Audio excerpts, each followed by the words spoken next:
Allah is my heart's speech, your mercy is what I beseech. Keep in my heart your remembrance, and in your deen allow me to advance. Help me in my quest, permit me to pass the ultimate test. Help me in my quest, permit me to pass the ultimate test. Assalamu alaikum wa rahmatullahi wa barakatuh. Bismillahir Rahmanir Rahim. Alhamdulillahi Rabbil Alameen. والعاقبة للمتقين ولا عدوان إلا على الظالمين والصلاة والسلام على سيد الأولين والآخرين نبينا محمد وعلى آله وصحبه أجمعين. Dear viewers everywhere, welcome to a new live edition of your program Ask Huda. Our phone numbers beginning with area code are 002 01125008679, alternatively 002 area code 0100246458 The Facebook page is Dr. Muhammad Salah Official. And the email addresses are ask@huda.tv, alternatively gardens@huda.tv. We only had one pending question, but we, mashallah, have a long list of questions on the page, on the Facebook page, as well as the email address. So let's begin with the pending question of Sister Aisha from the KSA. She needed an explanation of the ayat from 27 to 30 of Surah Al-Fajr. Initially, last time I heard it Fatir. But Alhamdulillah, shukla, we're able to look at it once again in the rerun. And as much as we understood it, it is ayat 27 through 30 of Surah Al-Fajr, which reads as يا أيتها النفس المطمئنة ارجعي إلى ربك راضية مرضية فادخلي في عبادي وادخلي جنتي. Al-Mutma'inna means in rest and comfort. And Allah the Almighty said, as in Surah Al-Ra'd, as well as other ayat which explain that الذين آمنوا وتطمئن قلوبهم بذكر الله ألا بذكر الله تطمئن القلوب, which means those who believe and their hearts find rest in the remembrance of Allah subhanahu wa ta'ala. Indeed, in the remembrance of Allah, hearts do find rest, which indicates the only source of rest is to be a true believer and a devout worshipper to Allah subhanahu wa ta'ala. The believers, their hearts find rest in celebrating the praise of Allah, in getting involved in any activity that would please Allah the Almighty. أَلَا بِذِكْرِ اللَّهِ تَطْمَئِنُّ الْقُلُوبِ. So as a result of living a righteous life, at the time of death, these ayat are referring to what will be said to the believers at the time of death. The angels would say to that person, whose soul is a good soul, a believing soul. يا أيتها النفس المطمئنة. Now it's time to experience comfort.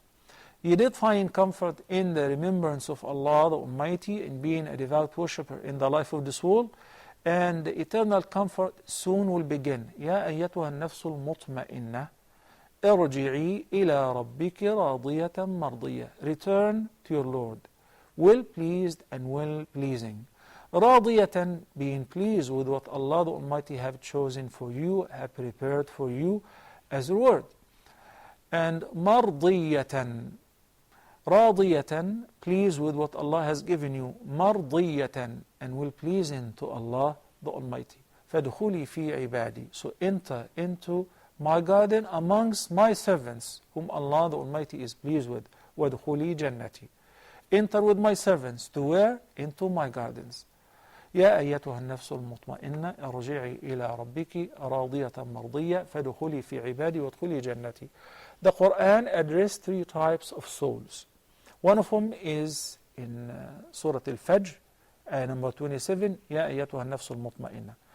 And there is one in Surah Yusuf, which is النفس الأمارة بالسوء, the human soul of every human being, which induces the person to do what is wrong, to commit sins, and to indulge into evil.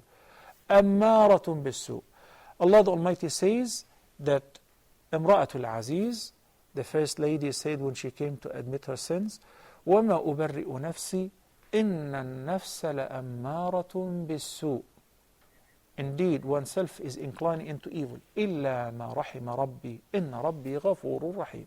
Except for those whom Allah, my Lord, will have mercy on. He is indeed of forgiving, most merciful. The third soul is in Surah Al-Qiyamah. We'll talk about it after this call. Sister Iman from the KSA. Assalamu alaikum, Sister Iman. Can you hear me? Okay, it's taking longer than... Okay, I will take Sister Fatima from the KSA. Assalamu alaikum, Sister Fatima. Wa alaikum assalam, Sheikh. How are you? I'm fine, alhamdulillah. Thank you for asking. Yes, Sheikh, I had two questions. Number one is regarding the Prophet's sermon on Ramadan. Someone had sent me, and I just wanted to know if it's authentic. It's on the authority of Salman al-Farsi, and it says it's a sermon he delivered on the last day of Shaban. I just wanted to know if this is authentic. Okay, can you give me the reference, the beginning? It says on authority of Salman al-Farsi. Okay. Okay, and my second question, Sheikh, is when I'm traveling, I just wanted to confirm how many days and what distance makes me eligible to offer a Salatul Khasr. Okay. Sister Fatima, with regards to your first question, are you referring to the hadith which says, قَدْ أَظَلَّكُمْ شَهْرٌ عَظِيمٌ, has approached you a great month in which the gates of heaven will be open and the gates of fire will be closed? Is this a hadith or are you referring to something else? No, it's not a hadith. It's like a long sermon. It says the Prophet ﷺ delivered a sermon on the last day of month of Sha'ban. And it's a pretty lengthy sermon. So I read it and I wasn't sure if this was authentic. In order to verify that, if you can just me any statement, any sentence from the sermon, and I will be happy, inshallah, to verify it for you. Okay? Thank you. Jazakillah khairan. Because you said it's very long. The distance. Sister Iman from Egypt. Assalamu alaikum. Alaikum salam wa barakatuh. How are you, Sheikh? I'm fine, alhamdulillah. Thank you for asking.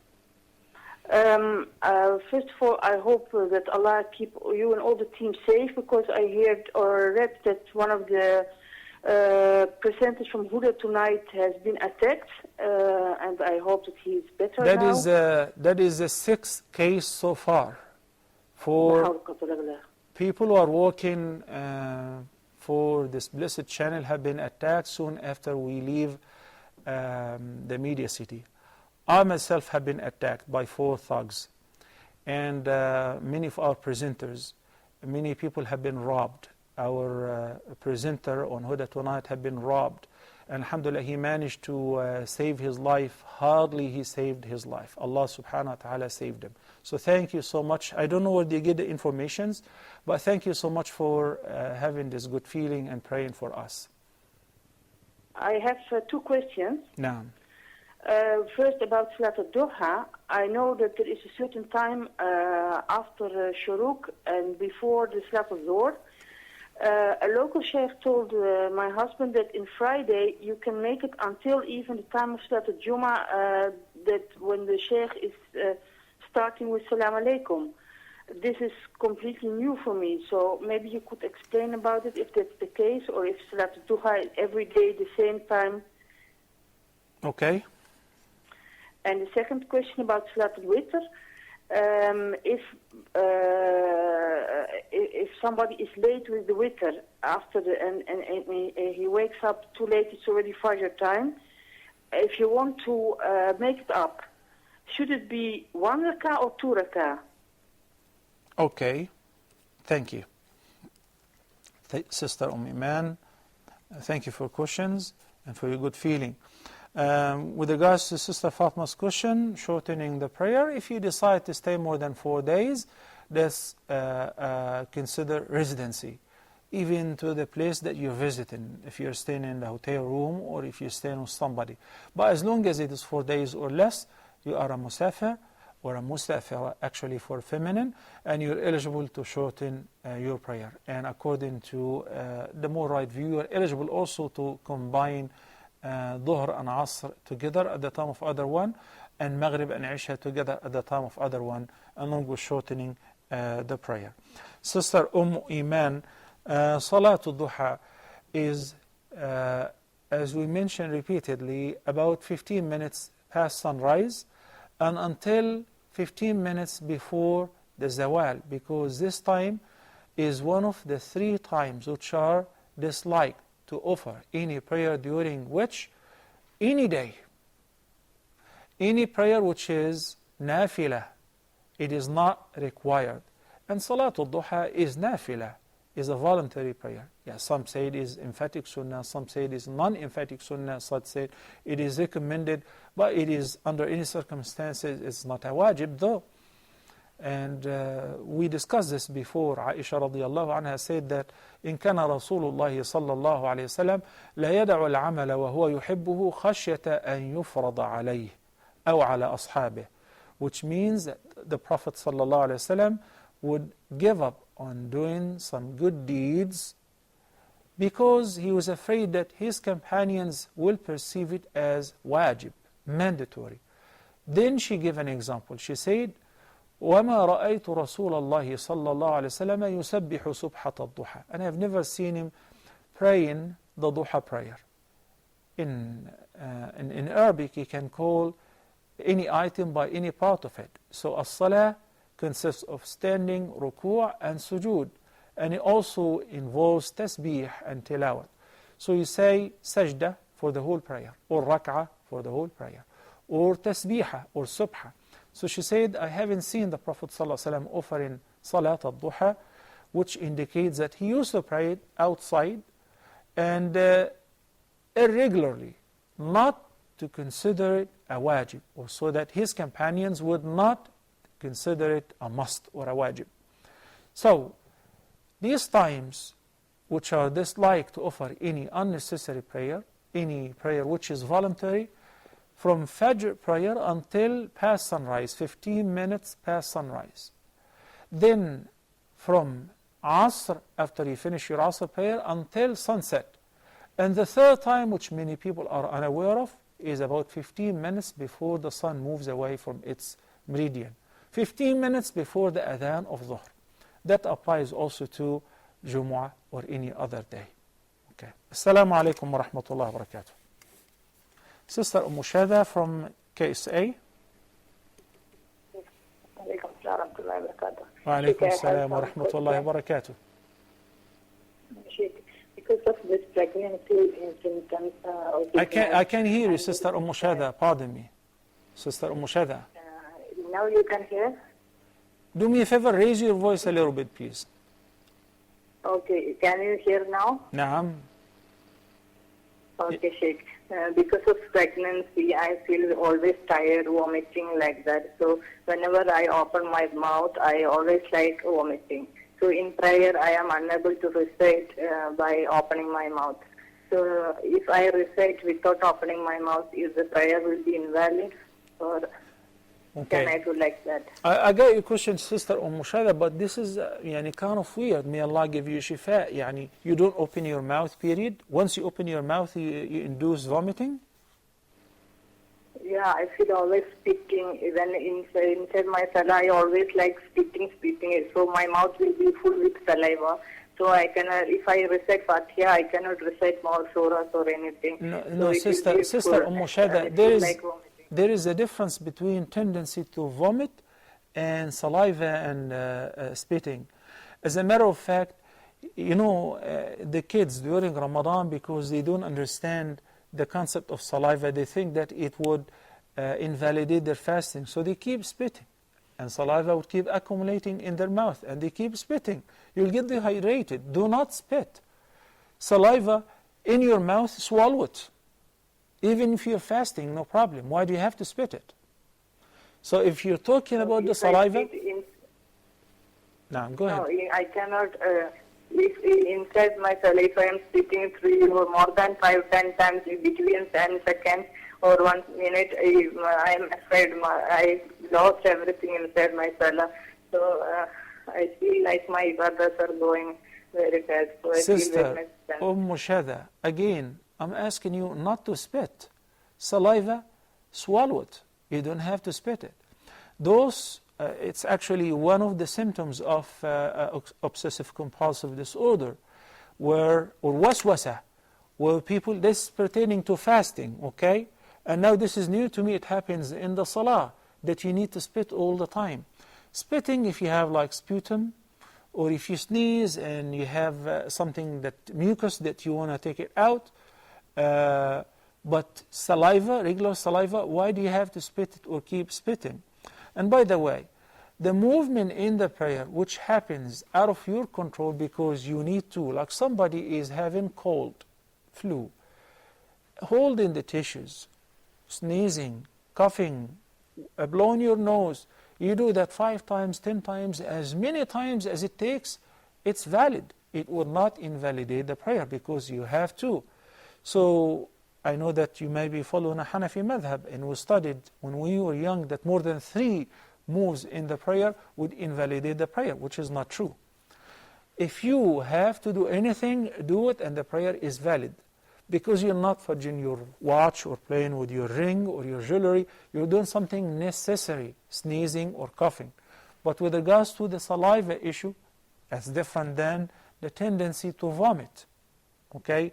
If you say that once you open your mouth, you have tendency to vomit, I would say, okay, keep your mouth closed. Okay? And move your tongue inside your mouth. But what you have is not a medical condition. It is not something that really concerning vomiting. That's why I asked you, is it like that every time you open your mouth, you want to vomit? And then you talked about the saliva. Thank you, Sister Shada. Barakallahu fiki. Sister Iman, with regards to making up the witr prayer. If it is forgotten, or the person overslept and did not get to pray the witr before Fajr, Aisha radiallahu anha narrated that the Prophet sallallahu alayhi wasallam said, whoever oversleeps from his hizb, from his regular prayer which he used to pray at night, then let him pray during the day, after Fajr, after sunrise, because we spoke about this time, it is disliked, including to pray the witr prayer or to make it up. So after sunrise, from duha till the last time of duha, you can make up what you missed of the prayer of the night prayer. She also narrated that the Prophet ﷺ, if he overslept and did not get to pray his word of the night prayer, he used to make it up during the day, but it will be 12 rak'ahs, not 11. So if you pray the witr 3 rak'ahs regularly, then make them 4 if you make it up during the day time. Thank you, Sister Iman. Assalamu alaikum. Brother Abu Rayyan from the KSA. Assalamu alaikum, Sheikh. Wa alaikum salam wa rahmatullahi wa barakatuh. I have 2 questions, Sheikh. Naam. The first question is for my son. His trousers usually are long a little bit, so whenever he goes out or go for salah or anytime when he's wearing, we are folding it. I heard that for salah, it's not good to fold the trousers. Is it okay for him just he's folding the trousers? Okay. Because we are buying long trousers, so he's growing. So, but all the time he's folding it on the correct above the ankle. But is it okay to pray like that? And the second question is, my wife on time of menses, can she read the Mawadat in 3 surahs and blow the hands and wipe over herself for while sleeping, time of sleeping? Okay. Yeah, these are the 2 questions. Okay. Thank you, Brother Abu Rayyan from the KSA. Brother Abu Rayyan is asking about what is known as kaftu thawb, or folding the sleeves or the trousers in the prayer. And the Nabi sallallahu alaihi wasallam forbade that. It is disliked to fold as many people they fold their sleeves. It's a fashion. But when you come to the prayer, make sure that you unfold them. Even if you rush to make wudu and you folded your sleeves, before standing in the prayer, unfold them. Similarly, the pants. But also the Prophet ﷺ forbade wearing trousers beneath the ankles. For those who take it as a prohibition, not as a disliked act, then they say, if you are wearing longer trousers or izar beneath the ankles, then you gotta fold it before you enter the prayer, because it is not permissible. There will be a conflict of interest between what is haram and what is disliked. So they say this is easier. But it will be best if you avoid both. If you avoid both. Because the Prophet ﷺ said, نهى عن كفت الثوب في الصلاة أن أكف ثوبا أو شعرا. They used to do the same thing, men, they used to grow long hair and they would fold their hairs in the prayer, or their clothes or their sleeves. So Nabi ﷺ forbade that. And in a sense that it is disliked to do this during the prayer. With regards to the recitation of al-mu'awwidhat during the period, that you know that the vast majority of the fuqaha are of the view that it is not permissible for a woman who is in her menses to recite the Quran, even by the heart.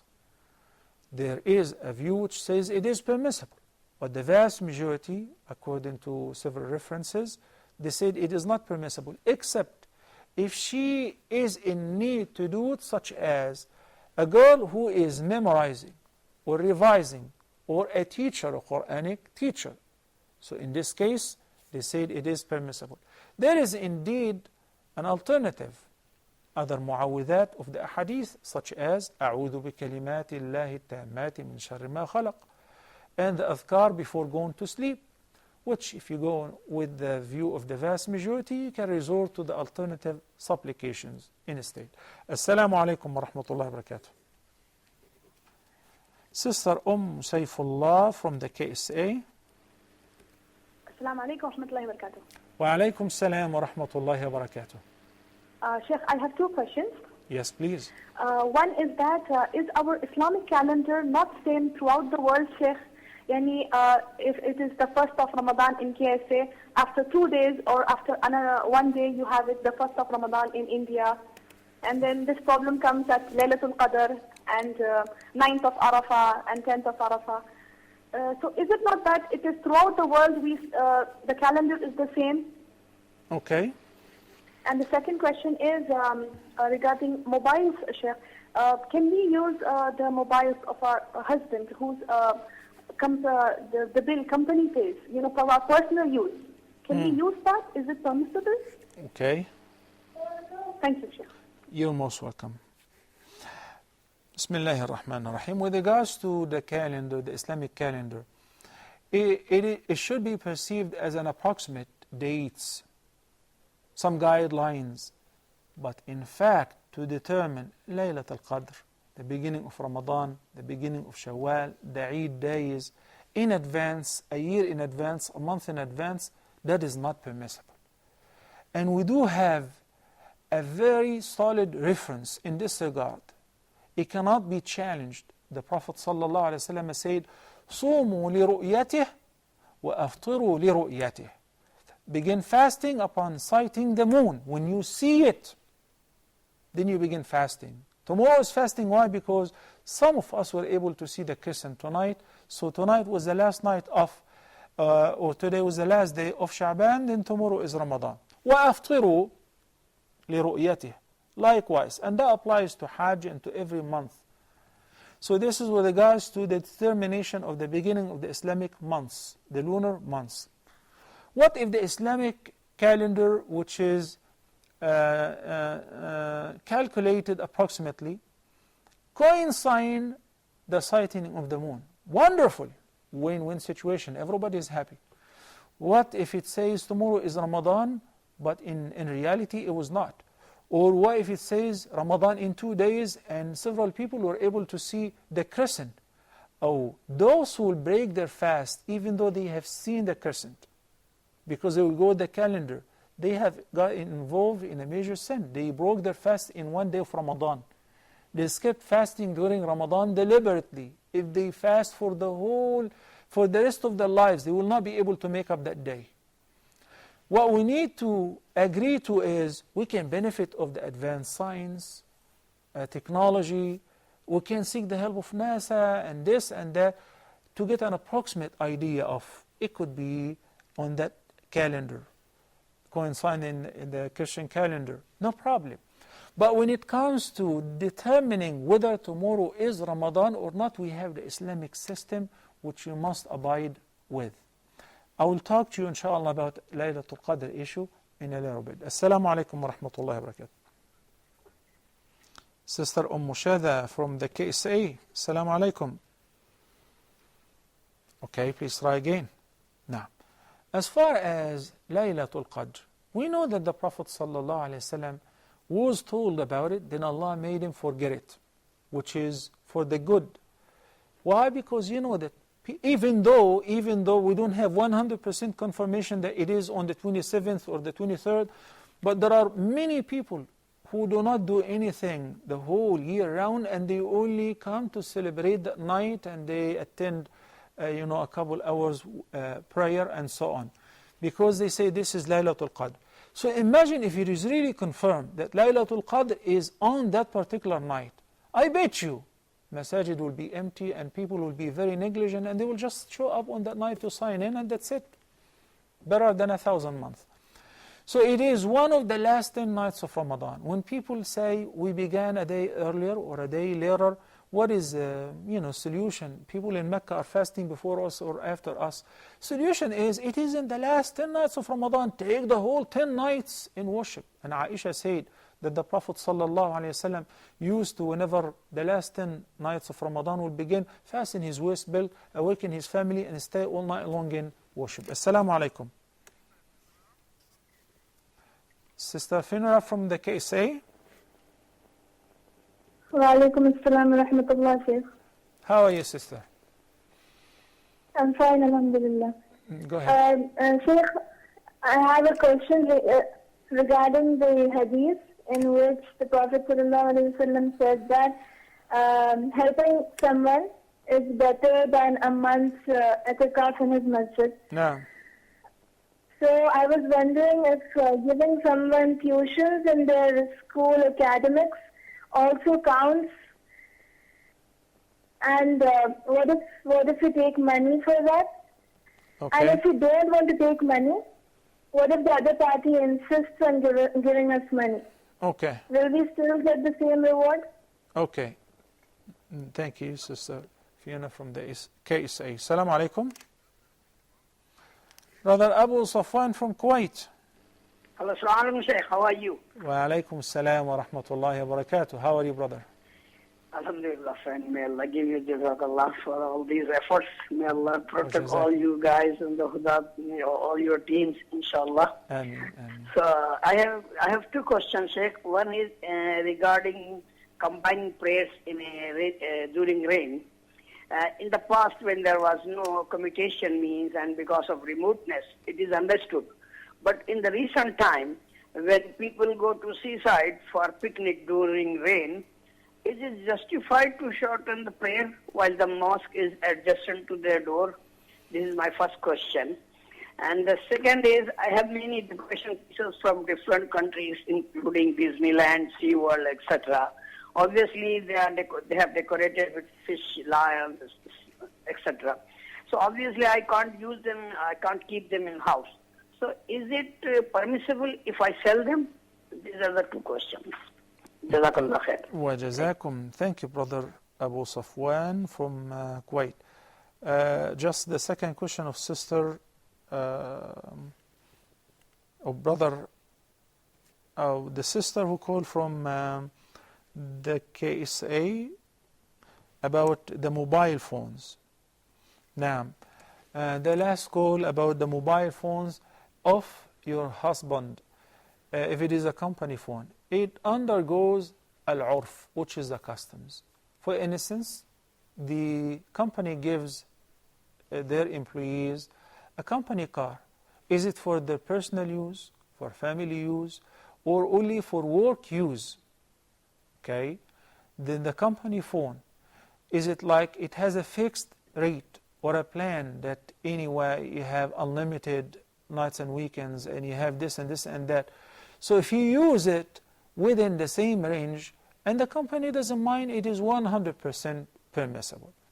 But if you overburden the company, I know of some people, they use the long distance calls for multinational businesses. It is given to the husband to manage business overseas and so on. So they use it, their husband, their wives use it, their children use it, and it burdens the company. You know, they don't really investigate. But if the phone is given to you, regardless whether the company owners, Muslims or non-Muslims, it is a contract and it is an agreement. If whenever they give you the phone, they say this is for business use only, then you're not allowed to use it for otherwise. If they said you have an allowance within $400 to $500 and you're free to use it whichever way you like, you're free to use it, to give it to anyone uses it without within the range that they gave it to you, that is permissible. Barakallah feekum. We'll take a short break and inshallah we'll be back in a couple minutes. Please stay tuned.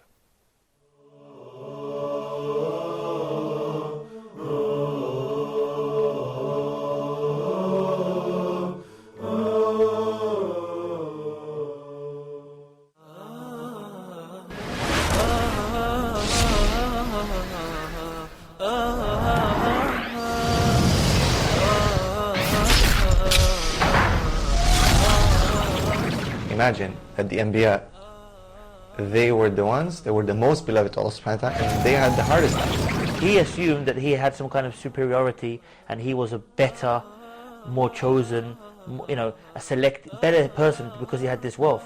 And then you look at all the other people who had wealth, and some of them were the worst people. You had Fir'aun and Qarun. Reviving your niyyah time and again, that you're doing insincerely for the sake of Allah subhanahu wa ta'ala. Most of the youth, they think, oh, I'm going to pray when I'm old, it's okay, now I'll have fun in my life. Later on I'll work, I'll go on my bed, I'll pray 5 times a day. And all these things, they think that's later on in their life, and they don't know when they will die. Amira, who's your role model?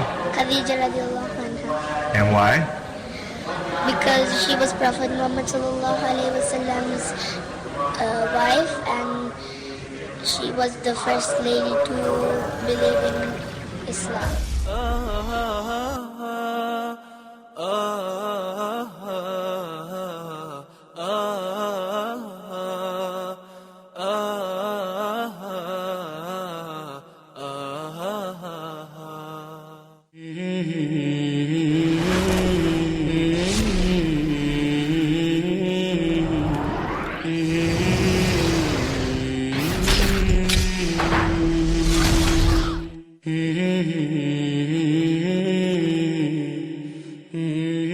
Let's start from where they started. Who are they?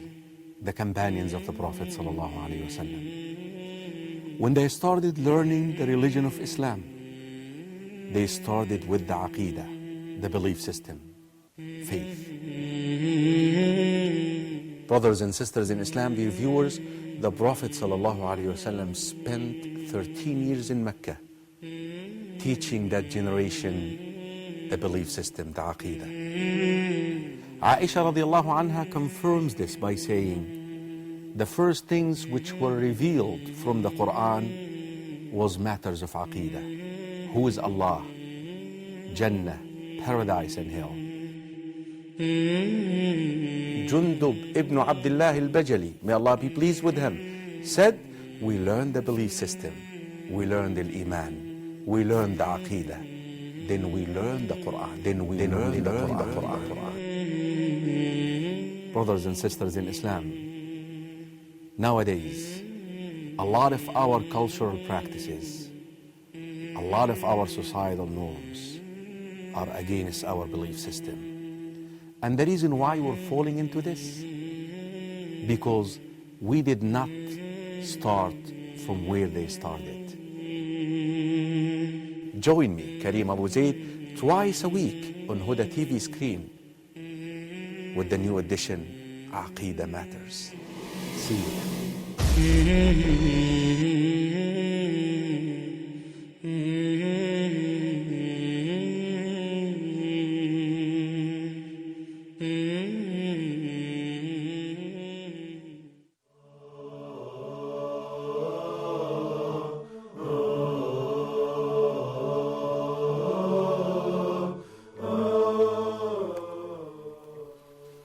Assalamu alaikum wa rahmatullahi wa barakatuh, and welcome back. Sister Ferna from the KSA inquired about a hadith, very lovely hadith, which says that the Prophet, peace be upon him, said that لأن أمشي في حاجة أخي حتى أقضيها له خير لي من أن أعتكف في مسجدي هذا شهرا. This is the Arabic text of the meaning of the hadith that the sister shared with us. If I have a chance to assist somebody, one of my brothers, until we fulfill his need, that is better than staying in i'tikaf for a whole month in my masjid, in the prophetic masjid. And we mentioned repeatedly that each prayer in the prophetic masjid is better than 1,000 prayer anywhere else. So imagine staying for a whole month in i'tikaf, offering the 5 daily prayers along with the nawafil. All of that is outweighed by giving help to somebody who's in need. Sister Ferna says, helping somebody to study their classes, to learn, and not charging them with that count as giving help. Any beneficial and lawful help to achieve what is good is under this category of hajatihi. The Prophet ﷺ made it anonymous. He did not specify. He did not say what need. It could be financial. It could be physical. It could be moral. Somebody who has a problem with his wife, reconciling between them, that's a need to be fulfilled. Somebody cannot afford to pay the tuitions for his kids' schools. That's a need to be fulfilled. Assisting them. If you can afford to help him financially, you ask somebody to help him. That's a need to be fulfilled. And it will fit in this category. Somebody cannot send his kids to school or cannot give his kids or his children private tutoring, and you sit with them and you teach them. This is an example that you said. That's a need to be fulfilled, and it is included in the virtuous act of giving help to somebody until you fulfill his need. Barakallah fiqh. Assalamu alaikum wa rahmatullahi wa barakatuh. Sister Rayyan from the KSA. Assalamu alaikum, Sheikh. Wa alaikum salam wa rahmatullahi wa barakatuh. How are you, Sheikh? I'm fine, alhamdulillah. Thank you for asking. Sheikh, I have no questions. I just called to say that we are praying for you, inshallah, and your team. Barakallah fiqh. May Allah protect you and your team in every form of the problems around your country. Ameen. Also, my whole family praying for you and your team, inshallah. Jazakillahu khairan. Do you have any questions, Sister Rayyan? No, for now I don't have a question. Thank you so much for the call and for your prayer, and same to you. May Allah protect. You're most welcome, Sheikh. Ameen. May Allah protect all of us. Whatever happened to us, we're not the only people, and these incidents are basically robbery for money. They either steal the car, the vehicle, or like Brother Ali, they robbed him, they took his laptop and his phone, I believe, his belonging, and he had to jump from the bus and break the window and so on. So pray for him and for the safety of all Muslims everywhere. Barakallahu fikum. Brother Abu Safwan asked about the concession of combining the prayer. This is how I felt. But meanwhile, he was talking about if some people are having picnic while it's raining and they still shorten the prayer. By the way, shortening the prayer is not a concession, nor is it permissible except for the musafir, for those who are on a journey. Those who intend to travel the travel distance, once they leave their city limit, now they'll be eligible to shorten the prayer. So the permission of combining the prayer due to the fear and the rain, why? What is the effective cause? Why would a woman combine the prayer at home because of the rain? Anyway, she's praying at home.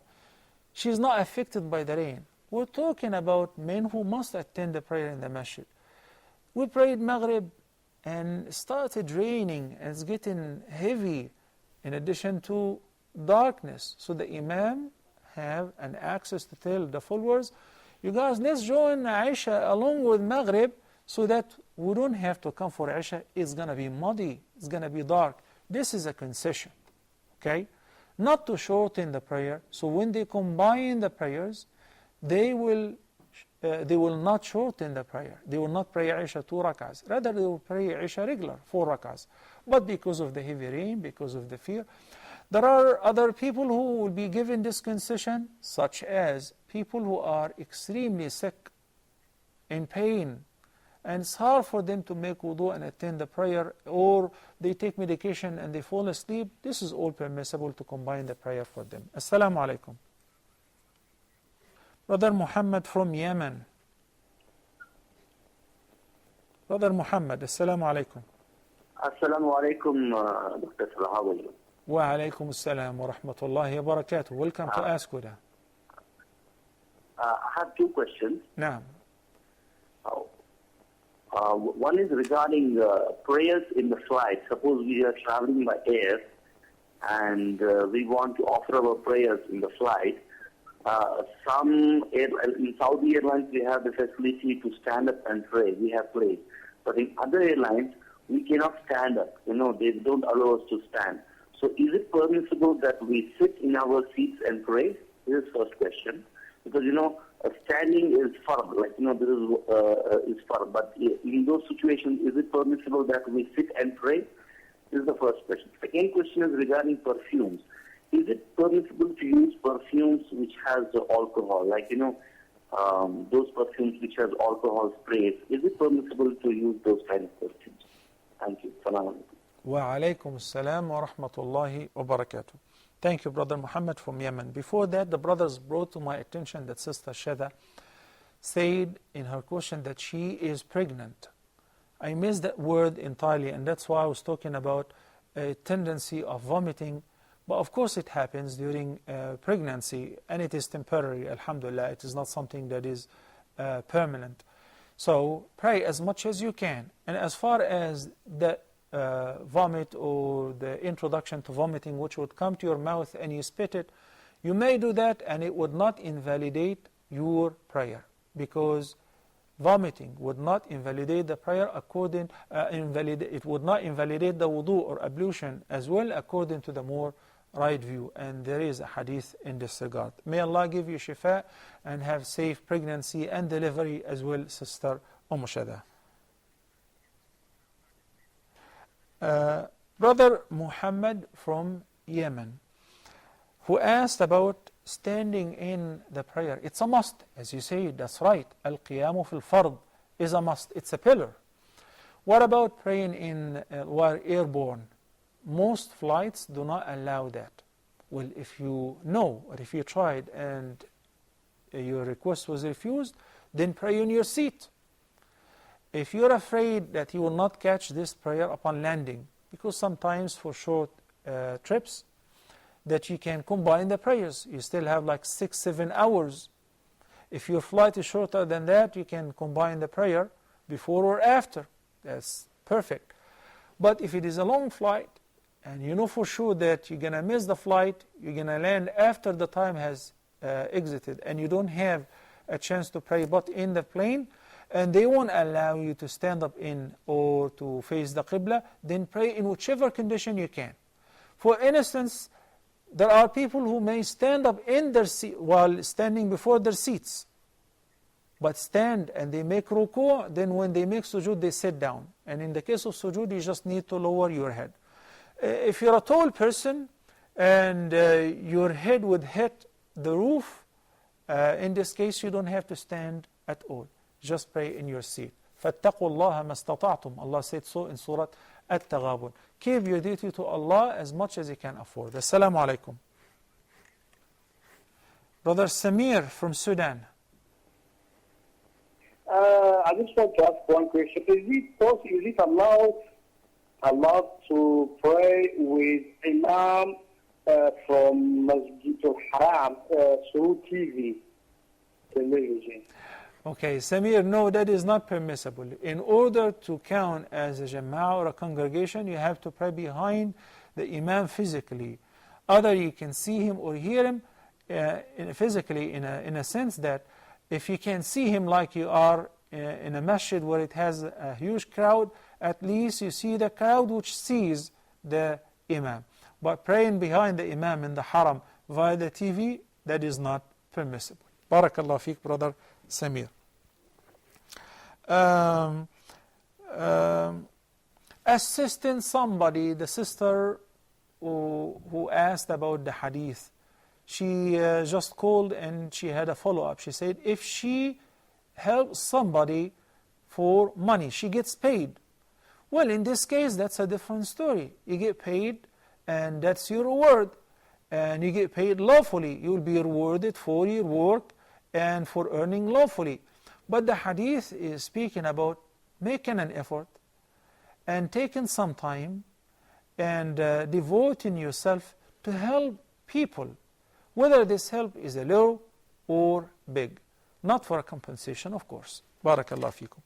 Brother Muhammad from Yemen, with regards to wearing perfume which is alcohol based, there is a difference of opinion with regards to alcohol based perfumes based on the original difference concerning whether intoxicants, alcohol and liquor is impure or not. There is one view which says it is impure because Allah the Almighty said رِجِسٌ مِّنْ عَمَلِ الشَّيْطَانِ فَاجْتَنِبُوهُ. So they counted rijs as impure. فَاجْتَنِبُوهُ, you must avoid it even physically, not to touch it. But the majority of the scholars will say that alcohol is not impure. It is haram to consume, but it is not impure to wear or to touch. I mean, if you happen to touch alcohol, you don't have to repeat your wudu. It would not make you impure, right? Why? Because they said, when Allah the Almighty said in the ayah, يَا أَيُّهَا الَّذِينَ آمَنُوا إِنَّمَا الْخَمْرُ وَالْمَيْسِرُ وَالْأَنصَابُ وَالْأَزْلَامُ رِجْسٌ مِّنْ عَمَلِ الشَّيْطَانِ فَاجْتَنِبُوهُ لَعَلَّكُمْ تُفْلِحُونَ. That is not speaking about the physical impurity, because there are other items included in the prohibition in this ayah. Gambling, idols and statues, errors for lots. Well, if you touch any of that, it would not make you impure. Okay? If you play a card, that's haram, but it is not impure to touch the cards. Assalamu alaikum wa rahmatullahi wa barakatuh. Sister Hawa from Nigeria, welcome to Ask Huda. Thank you, Sheikh. You're welcome. Please, I have some questions I would like to ask. Naam. My husband got invited to go to Israel to visit a friend to celebrate his daughter's wedding. In Israel? Being aware of the Islamic injunction that you should not be friends with a Jew because he is enemy, he invited me to join him. But I would like your advice, please. Okay. In view of the Quranic injunction that says لا تتبع أدواكم أولياء or something. Okay. Any other questions? No question. Okay. First of all, this is a very sensitive question. And I like to be correct religiously, not politically. I mean, when you say that Islam forbids us to be friends with the Jews, is this true? Let's see what the Quran says in this regard. The Quran says, لا ينهاكم الله عن الذين لم يقاتلوكم في الدين ولم يخرجوكم من دياركم أن تبروهم وتقسطوا إليهم إن الله يحب المقسطين. Allah does not forbid you to deal kindly with those who are non-Muslims, but they did not fight against you, nor did they kick you out of your homes on account of your religion. So if non-Muslims, let them be Jews, Christians, whatever, our neighbors, colleagues, co-workers, and they are not involved in any aggression against Muslims on account of their religion. and I'm invited to a legitimate party, graduation, wedding, and there are no haram involved, I will go. I will go. If my neighbors in the States, who are, some of them are Jews, invited me for something like that, and I asked that whether you guys will have this and that, which is considered as a violation in my deen, would you have drinks, would you have alcohol, would you have dancing? No, this is like, a very classy party just to celebrate the graduation or the wedding or somebody received a baby and so on. I would go and I would give them the compliment. If I'm invited to a feast or dinner, I would go. The following ayah says, إِنَّمَا يَنْهَاكُمُ اللَّهُ عَنِ الَّذِينَ قَاتَلُوكُمْ فِي الدِّينِ وَأَخْرَجُوكُمْ مِنْ دِيَارِكُمْ وَظَاهَرُوا عَلَى إِخْرَاجِكُمْ أَنْ تَوَلَّوْهُمْ. The prohibition is against being friends and allies with those who fight against you on account of your religion. And by the way, the pronoun أخرجوكم, قاتلوكم, fought against you and kicked you, the pronoun you does not only mean your husband or me personally. المؤمنون إخوة. The whole Muslim ummah is one family. So if I know that certain people persecuted my fellow Muslims anywhere, so they are their enemies, automatically they become enemies of the whole ummah. They persecuted them on account of what? On account of their religious commitment. They forced them out of their homes. You know what happened with Banu Qaynuqa, a Jewish tribe? They were living in Medina, and the Prophet ﷺ gave them the ahd and the promise, and they were neighbors with Muslims, dealing with them in the market. Everyone is doing their worship, their business in happiness. And whenever a Muslim woman was in their market and somebody hooked her dress from the bottom, she was sitting buying some jewelry, he hooked her dress from the bottom to top, and when she got up, she was uncovered. Her awrah showed. So a Muslim guy jumped over the Jew who uncovered the Muslim woman, and he killed him. So they killed him. And this is how the conflict started. The Prophet ﷺ punished them all and by evacuating them. Why? Because they violated the promise. A Muslim woman. The whole Muslim army moved because of a Muslim woman, or because of a Muslim man, and so on. So my answer is general. And now if the shoe fits you, then it's yours. You can wear it. If any person who invites you of non-Muslims, who is a colleague or a neighbor, and he is friendly with you, he did not persecute or oppress or wrong you on account of your religion or any of your Muslim brothers or sisters. Okay? Rather, he is entirely against that. He's a fair person. Happily accept the invitation. How could you say that? The Prophet ﷺ did so. A Jewish woman from Khaybar invited him and prepared the feast, and initially he was unaware that she poisoned the food, and he accepted the invitation. And when he took a bite and the food was on his mouth, the sheep spoke to him and said, "La ta'kunni inni masmuma," do not eat me because there is poison inside of me. Well, in this condition, the action was different, because the same woman who poisoned the food, the Prophet ﷺ, he said he will pardon her as long as no one is hurt. But when one of the companions died as a result of that, she was executed. You see, this is justice. As long as you're friendly with me, you don't hurt me or any of our brothers or sisters, the whole Muslim ummah, no problem. But now you hurt me, you force me out of your home, you oppress me, how do you expect me to be friends with you?